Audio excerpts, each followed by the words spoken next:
How's it going, everybody? I'm Sam Lee, reading for writer Leonid Melikhov, and welcome to Gaming Instinct's review of Hogwarts Legacy.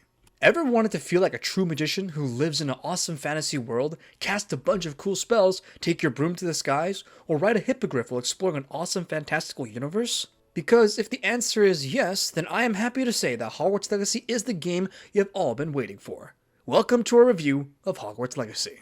Disclaimer: this product is being reviewed on the PS5. A review copy was provided by Warner Bros. For the purpose of this review. This review also may contain spoilers for certain gameplay and story elements. Watch at your own risk. You have been warned. Gaming Instincts is an Amazon affiliate and does gain financial benefits if you choose to purchase this product on this page. Just as always, before we get into the nitty-gritty of gameplay systems, it is imperative that we discuss what Hogwarts Legacy is all about. That is to explain what kind of stuff you can expect in the magnificent world of Harry Potter. Hogwarts Legacy's goal is to live that fantasy of the popular books that many of us read as teenage kids back in the good old days. The book is about wizards, witches, goblins, dragons, and your typical fairy tales. The Harry Potter IP became a cultural phenomenon that later turned into video games and movies. Many fans of this series have been waiting for a game that will put you in the shoes of a Hogwarts student. This is exactly what Hogwarts Legacy is. The dev team over at Avalanche Software have poured their hearts and tears and blood and soul into this title, and it really shows. The castle itself is absolutely massive. It's not just another castle as part of the world or the environment of the game, it's more like a character with its own personality. It's filled with magnificent secrets, hidden rooms, a ton of collectibles, cool characters, classrooms, an entire outdoor area with a Quidditch arena, and whatever else a Harry Potter fan can hope for. The artists have done a great job of adding small details that make the castle feel atmospheric and alive. From moving portraits and ghosts that can interact with each other to a living suit of armor. I don't want to spoil much, but I will say that it's 100% worth exploring every nook and cranny possible. Your time spent exploring will be greatly rewarded. The best part about Hogwarts Legacy is that not only does the game provide a full-on pipe dream for fans, but it also introduces the universe to those who have never read the books or seen any of the movies. And all in all, it's just a fantastic game for a variety of reasons that we will get into later in this review. Believe it or not, as someone who came from a different country, Harry Potter was how I learned to read English during my middle school years. I wasn't the biggest fan of the movies, but I did like the books, and Hogwarts Legacy really brought out the nostalgia of my younger teen years. With the introduction of the universe, it is now time we talk about magical gameplay. Hogwarts Legacy treats itself as a standard RPG that consists of your regular RPG-like mechanics, including leveling, gear, stats, questing, real-time combat, and a talent system. However, Avalanche Software has also decided to create new systems that are tied to lore, such as the Room of Requirement, spellcasting that gets you around the in-game puzzles, and combat that perfectly captures the stylish magic of witches and wizards. If you are familiar with the lore, then you'll know exactly what kind of spells you can expect to use. But just to give you a few examples, you can cast things like Reparo that repairs broken objects, then there's Lumos, which turns your wand into a source of light so you can see better. You can also use it to attract magical insects to follow you so you can solve minor puzzles. And the most commonly used spell is Revelio, which reveals hidden objects around the environment, such as hidden field page collectibles, lockpicks, interactable boxes, chests, and other types of objects. These are the spells you'll be casting for the majority of your time in Hogwarts Legacy. They all interact very well together, and none of them ever feel pointless or gimmicky. The combat in Hogwarts Legacy is quite enjoyable. It's not super in-depth, and that's okay. It doesn't need to be. I will say, however, at first it took an hour or so to get used to it, but once you practice it a bit and start unlocking offensive spells, then you can start having a real blast. The combat is all about creating cool combos instead of just spamming your regular wand attack. A 4-hit regular hit combo will deal a large amount of damage, but after that it's wise to use a damaging spell such as Confrigo, and then after that you can use Accio to pull the enemy towards you, followed up with a Descendo that slams enemies into the ground. The spells can be assigned to 4 different hotkey buttons on your controller, and as you level up and gain talents, you can unlock additional spells set to widen your arsenal and switch between them. As you progress through the game, you'll also gain stealth spells that can make you invisible and help you turn enemies into stone while you're in stealth. It's pretty cool, but not as fun as regular combat. It's nice though that the developers have decided to create a variety of playstyles. The combat though is not without its issues. The enemy variety is lacking. There are not many enemy types that you'll end up encountering. I'd hoped for a bit more than what was offered. The boss fights are also a bit underwhelming.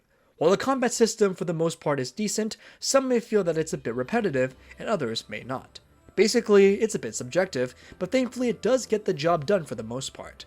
It is more than serviceable for the type of game that it is, and most importantly, it fits the fantasy of Harry Potter. Another big feature of Hogwarts Legacy is the Room of Requirement. As you go through the main questline, eventually you will unlock a personal room that can be decorated with a variety of vanity objects.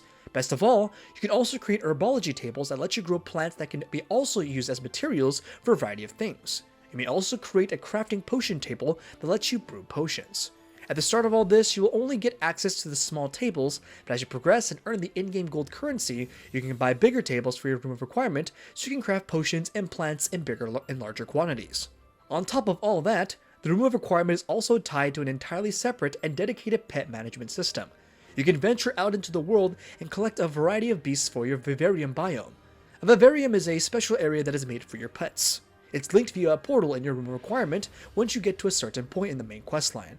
You can name your pets, brush them, feed them, and even buy them a toy box. If they're happy and well treated, they will give you special materials that can be used to upgrade your gear. And yes, you can breed beasts as well.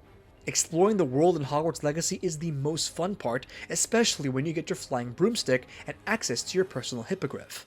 The game does have a mount system and a variety of mounts that can be found throughout your adventures. The world map is quite large and it will take roughly 70 or more hours to clear the game and collect everything. There are also Merlin trials to complete.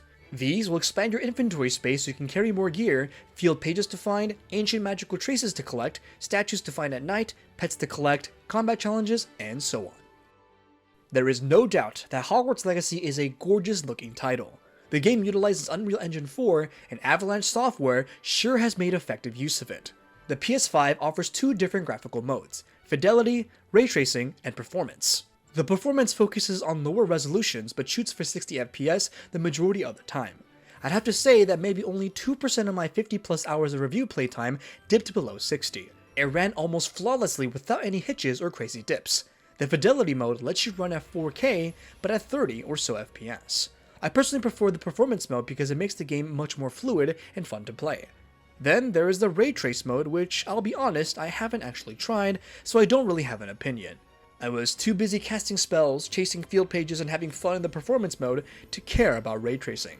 To be frank, I believe that current gen machines are still too weak to really utilize ray tracing at stable frame rates, but come PS6 and the next Xbox, it will most likely be a different story. The audio is quite good. Voice acting for the most part matches the majority of the characters that you'll meet throughout your magical journey in Hogwarts Legacy. However, there are some characters who have weird voices that don't match their looks. Thankfully, those characters are not really part of the main questline, and the interactions with them are quite short. The facial and lip syncing animations are not good though. After playing a game like Horizon Forbidden West, it's going to be quite a while before we see another game with stellar facial animations. The world itself, however, is just gorgeous. The interior of Hogwarts Castle is wonderful to look at. Every room looks gorgeous and has something special about it. The reflections look great as well, and I love the lighting. Avalanche software has absolutely nailed the art style and the aesthetics of the universe. The outdoor areas are great as well, especially when you're flying on your broom or your mount and able to see everything around you. It's just atmospheric and immersive from every angle. Huge kudos to the art and tech team that made all of this possible. Whether you're an RPG fan, like open world games, or a Harry Potter fan, Hogwarts Legacy is a game that must be played. It packs a ton of replay value. It takes roughly 30 or so hours to complete the main questline, and an additional 40 or so hours to finish everything else. There is so much to see and discover in this beautiful and magical universe. You cannot miss this game. The only small issues I have are the lack of variety of enemies to fight, boring boss battles, the facial animations, and mismatched voice acting. Other than that, the game is beautiful, fun, and pure magic. My personal opinion is that this game is a contender for Game of the Year in 2023. Hogwarts Legacy will be receiving a final verdict score of 9.0 out of 10. And this concludes Gaming Instinct's review of Hogwarts Legacy. To see more videos and content and reviews like this in the future, make sure to subscribe. Thanks for watching, this has been Sam Lee, and until next time.